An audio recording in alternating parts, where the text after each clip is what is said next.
Ramadan. The time is exactly 10 after 11 and we now cross over to the Western Cape. Zaida, Frank-Ebrahim is standing by very, very patiently to talk about, obviously, autism, World Autism Awareness Month. Zaida, Frank-Ebrahim, Assalamu alaikum, welcome to the program. Wa alaikum salam, shukran so much for having us. Lovely to have you here. And before we get into the heart of the matter, I see you are the manager of Autism Western Cape. You're pretty young to be in a position like this. How is it that you find yourself in this space? So I, right after graduating in 2014, I've been in the NPO sector. I've worked for Cape Mental Health, and I've currently been with this organization for about 3 years. I do think that my experience has sort of given me an entrance into this world, and I can't see myself in any other sort of corporate world. So yeah, I am young. I'm currently also busy doing my MBA to just catch up with and become globally something. Yeah. Alhamdulillah. And what did you graduate in? Mental health? Some sort of... So my specialty is in psychology. I graduated with my Bachelor of Psychology, which is an honors equivalent, and now I'm doing my Masters of Business Administration. Alhamdulillah, may Allah subhanahu wa ta'ala, assist you in achieving all of your goals, very especially seeing that you're working in a space which not very many people have the opportunity to venture into, or possibly don't necessarily go into this line of work simply because they find it very challenging, that they may feel that they're not up to it, that it might be very exhausting, very, very draining, emotionally, mentally, and physically, obviously. So alhamdulillah for that. As I've said, may Allah subhanahu wa ta'ala reward you for this amazing work you're doing. So when we look at the issue around autism, we understand that it is a spectrum disorder. What exactly does that mean?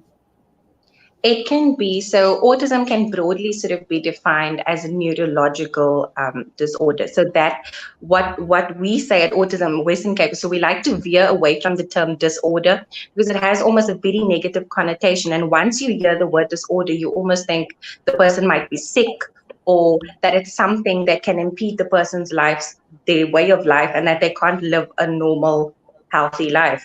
So we refer to it as a neurological condition. That means that it affects the wiring of the brain, simply put. It just affects the way that the person thinks in the world, the way they respond to stimuli within the world, the way they think, and the way they perceive sensory stimuli within the environment. Okay, so the correct terminology would then be a neurological condition, or you could even say possibly autism condition. Is that it? Autism spectrum condition? Yes, shukran so much for asking. We need to be sensitive to families who have a loved one who has the condition. And oftentimes, where there's autism or any other condition for that matter, we do know that families are very sensitive about how supposedly regular people discuss these conditions, and without even knowing, you could be offensive. You may ask or make a very innocent comment, not realizing that you have offended the family. So what really are the do's and the don'ts around this condition? So I think when you engage with the family or with the patient, is it correct to refer to the person with the condition as a patient? So I think it is very, so at Autism Western Cape, we've actually got a module, a training module catered specifically to this. It's called Autism and the Practitioner, it's brilliant because it covers this almost intrinsically within it. We look at the various kinds of language that is appropriate to use.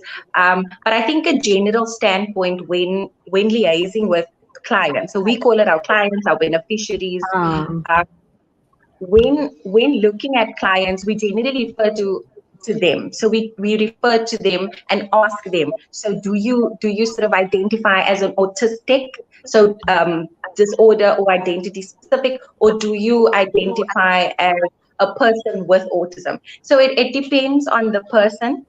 It depends on the family and what context the family chooses to embrace. And so when you're working with a family and they have the diagnosis, and you're working with the person who has the diagnosis, it's always so important to just check in with them and find out what it is that they are comfortable with first and foremost. So I think I say shukran for asking that question, because it doesn't get asked a lot.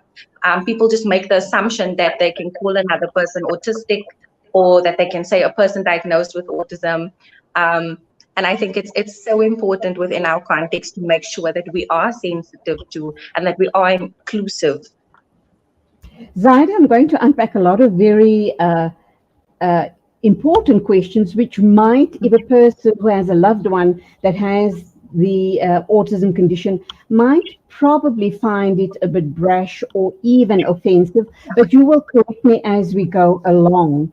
Um, the other very important question is, you have suggested that it is referred to as a neurological condition, but I'm sure that you also get a lot of people who assume, correctly or incorrectly, that this is a mental health issue. How do you respond to that?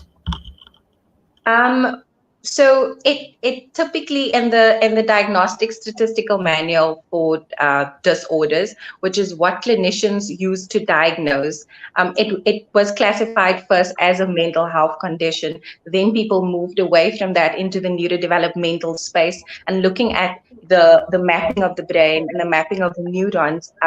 And so now we see that the diagnosis itself has evolved in terms of, you no longer get people who are diagnosed with Asperger's. Now everyone falls under the autistic umbrella, which is really significant, because it almost highlights for us the importance of how every person is different. People with autism do have a lot of mental health challenges or issues at times. They can present with anxiety, depression. There are many other factors that also come into play when we're looking at the person's mental health. But generally, as a client of Autism Western Cape, you would have autism as your primary diagnosis as opposed to your mental health issues. Okay, so we are given to understand that autism is a spectrum disorder, suggesting Mhm. that each person with autism has a distinct set of strengths and challenges. Uh, Obviously, which means that people with this condition learn, think, and problem skill in very different ways. So, how does that pose challenges as far as the learning environment or the teaching environment is concerned? I should imagine people with this condition attend specialized schooling, and then also when they're being treated by health professionals, the healthcare professional has to be so specific and so careful in how they treat each and every patient, because they are so very different. So huge challenges in this area. We see a lot of challenges within the schooling sector. So a lot of our clients, a lot of autistic individuals can actually attend mainstream schools. So you would find them within the public school sector with other kids who are neurotypical. Okay, Zaida, let me So interrupt you here. Zaida, can you hear me? Sorry, the line is yes, I very can. bad. The line is very bad. You're breaking up and Mhm. using very important information. We're going to take a short ad break and we try Okay. and connect up with you on another line. So please stand Okay. by. Okay. Jazakallah. It is exactly 11:19. We're talking with Zaida Frank-Ebrahim regarding World Autism Awareness Month, but because the line is so bad, we're going to try and reconnect with her. In the meanwhile, let's take an ad break.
reduce inflammation, and act as a potent antioxidant. Experience a holistic approach to health by introducing the Tib Black Seed range into your Ramadan routine. Available in capsules, pure cold-pressed oil, and a vapor rub. Trust Tib Health Sciences for quality black seed products. For more information, visit blackseed.co.za. Available at leading pharmacies. There are an estimate of 153 million orphans worldwide. Change their lives by donating towards our Orphan Kind program. For 750 Rand per month, you can be the reason an orphan smiles. Go on, be Orphan Kind. Visit www.pennyappeal.org.za or call 031 1100 573 to find out how you can help save these children's lives. Penny, small change, big difference. Shimmer, sparkle, captivate. Nothing less than a masterpiece. Droplets of gold inspires precious design. Platinum bursts with intricate freshness. And every pure diamond becomes more than just a girl's best friend. Voda Gold Gem Jewelers, where timeless dreams become a reality. Come to us. We tailor-make designer gold, platinum, and diamond jewelry. Trade in or remodel your old gold. Clad yourself with classy name-branded watches. We offer insurance valuation and free zakat calculation. Visit us at 534 Ridge Road, Overport, or call 031 208 9142. Voda Gold Gem Jewelers, manufacturers of fine gold and diamond jewelry. Decades of war, devastating drought, and economic collapse have pushed the Afghan people to the edge of survival. 24 million need life-saving aid, and 5 million children are knocking on famine's door. The world cannot just watch as this terrible crisis unfolds. With your support, the Al-Imdad Foundation is delivering emergency relief to the Afghan people. Donate online at alimdad.com or call 0861 786 243 for more information. This is Mid-Morning Talk with Julie Ali.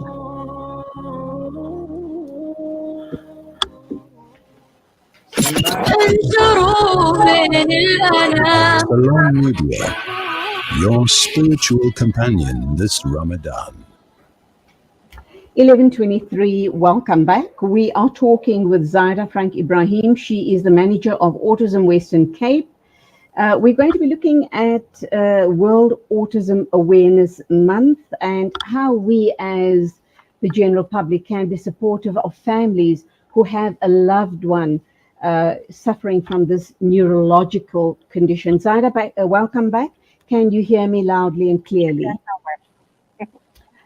Okay, so all right, we've thrown a few things out there regarding autism. We also now understand that there are many subtypes, which sometimes or most are influenced by combination of genetic and environmental factors. You also indicated before the ad break that certain children and people can attend schooling and possibly could also be gainfully employed, because I should imagine the condition is not all that severe. How severe is the severest of cases? So in our sphere, we look at people with high support needs and low support needs. So what typically would happen when the person is diagnosed, there would be certain areas that they would need more support and then certain areas where they would need less support. And so the degree or the variation of how much support they would need, I suppose, would interpret how severe the diagnosis can be. So someone that has a high support need in communication, a high support need with sensory processing as well as thinking and behavior might then present as a person who wouldn't be able to sort of function in society without the help of someone. Whereas an individual who has no support needs in terms of communication and no support needs in terms of sensory processing issues, they might be able to function in society without the aid of someone, and then just get support from organizations such as ourselves. But it is all very dependent on the person. So, in terms of family members, because we have, you have indicated to us that there's so many different subtypes, and I'd like you to give us one or two examples or a few examples. And having said that, it must be so very challenging, as I said earlier, for teachers, for healthcare professionals, and family members themselves. And I should imagine, as with every condition, you do have support groups. Do they play a meaningful role in the lives of these families, seeing there are so many subtypes of autism? So let's just understand it a little more better. What are we talking when we're talking about autism spectrum, this neurological condition, and give us a few examples around those as well.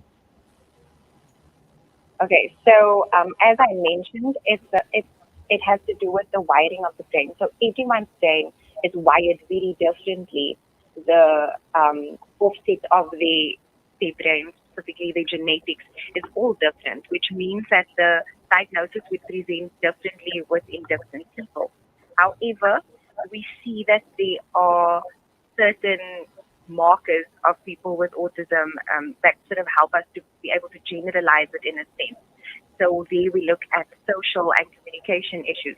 They might not be able to initiate conversations and start with conversations. You would see that they won't make eye contact with you. It's very difficult for them to be in settings where people are speaking a lot. Then we have our sensory processing issues, which deal with light and sound. Some people are sensory seeking, which means they seek loud noises. They seek that kind of situations. And then some people can't deal with the loud sounds. They don't like the noises. Certain foods might set them off.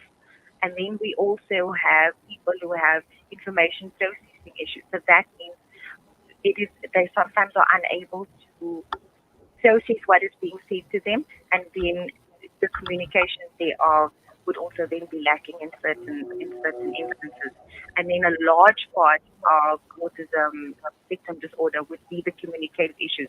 Some people are non-verbal, which means not that they can't communicate, but that they need alternate means of communication, and for that we use alternative devices to assist them. So they would type out their information on a phone, write it down to you. So they understand what you're saying, but they don't necessarily know how to get the word out or how to let you know verbally.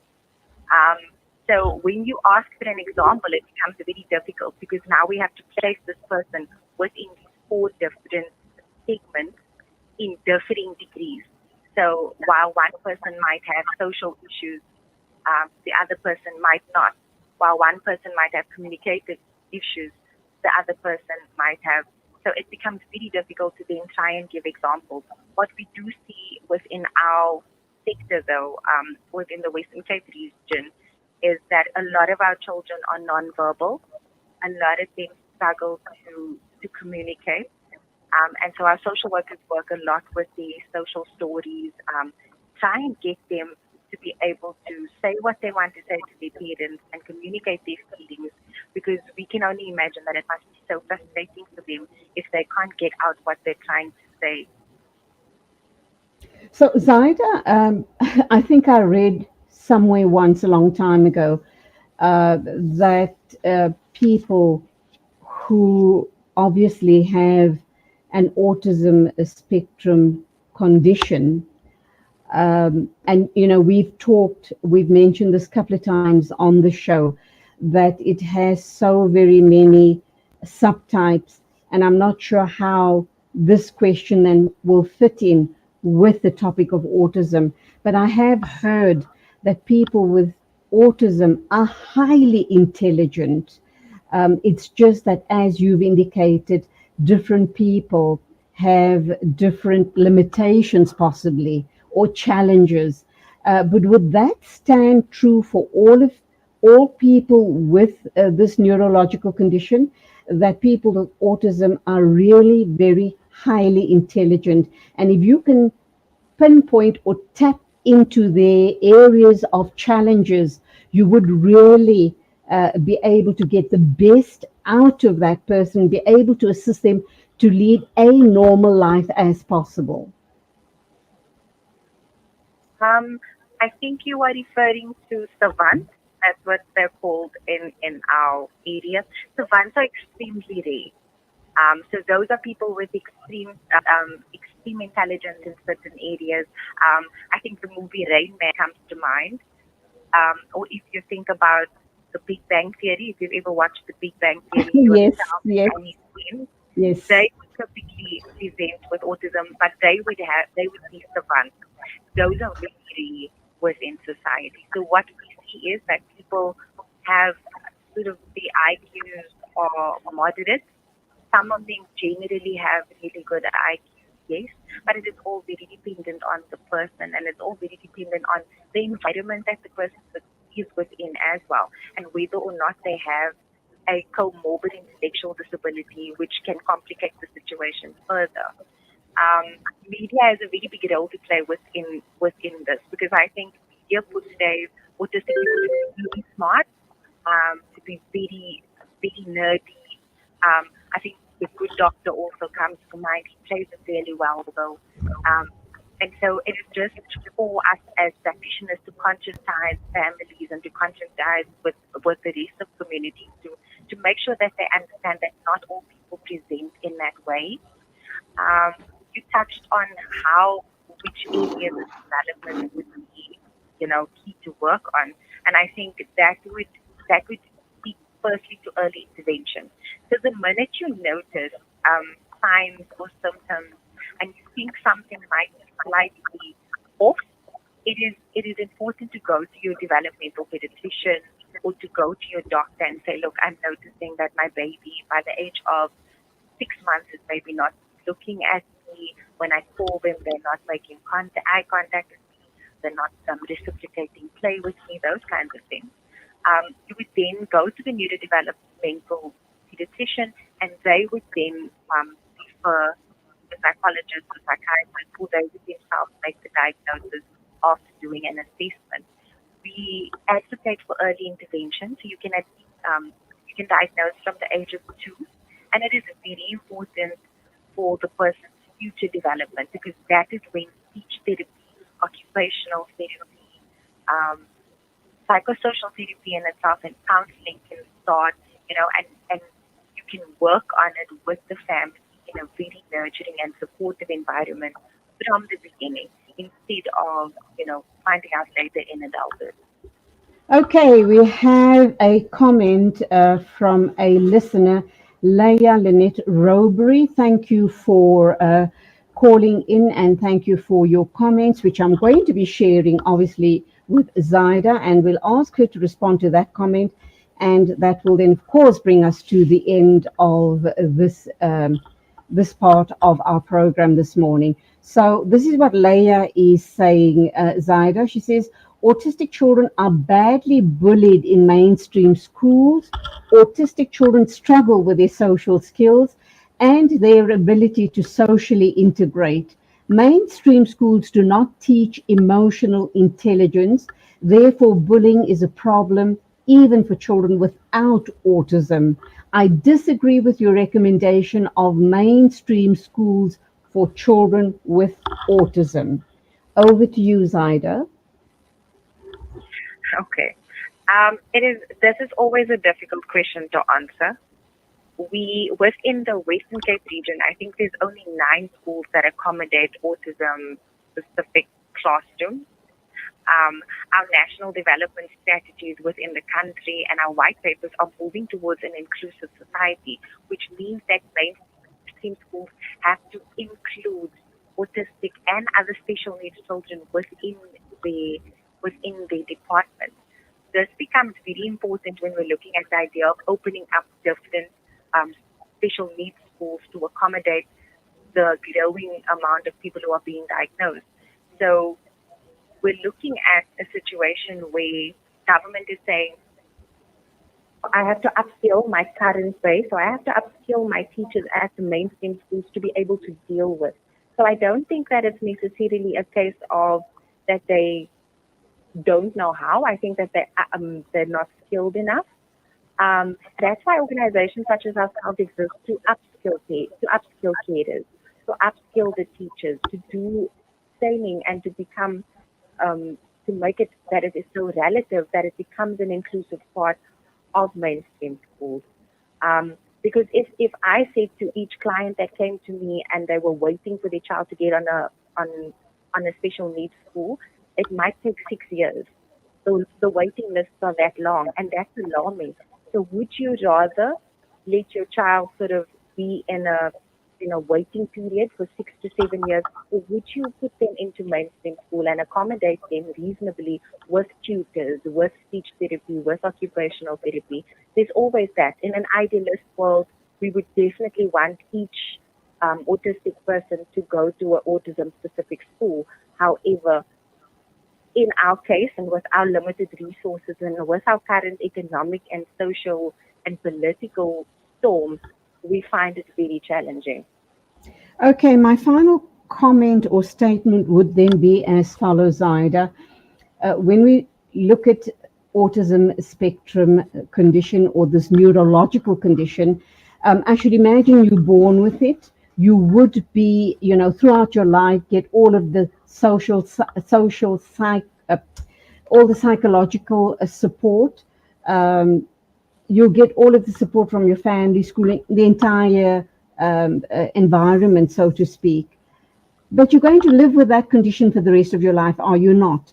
And is there space to treat this client from a medical perspective? Or would that really depend on other comorbidities that he or she presents with? Yes, definitely. So we offer a look at a very holistic approach. So we look at the medical, the social, as well as, so we don't have doctors on our team, but we liaise with doctors, and generally the medication that people take is not a result of the autism, but a result of the other conditions that they may be experiencing as well, in conjunction with, because autism can't be cured. Okay, short question, I need a short answer. You don't treat autism through the medical route. You don't give them pills or syrups, etc., any medication. That can't fix the autism. The medication they'll be taking would be for other health issues, like possibly high blood pressure, diabetes, etc., etc. Yes. Okay, that's where we have to leave it. Unfortunately, we've run out of time, but it was lovely talking to you. Thank you indeed for bringing this to our attention. Hopefully, we as regular people will be more sensitive when we interact with people with this condition, or with parents of children with autism. So thank you for being on the show. You go well, and Assalamu alaikum to you. Shukran for having us. Wa alaikum assalam. 11:39 exactly. That was Zaida Frank-Ebrahim, manager of Autism Western Cape, talking to us about World Autism Awareness. Don't go away. In a minute or two, we'll be joined by Nasiba Kathrada. She is a medical doctor. And we are going to be talking about collagen, its benefits, side effects, and much, much more. So stay with us.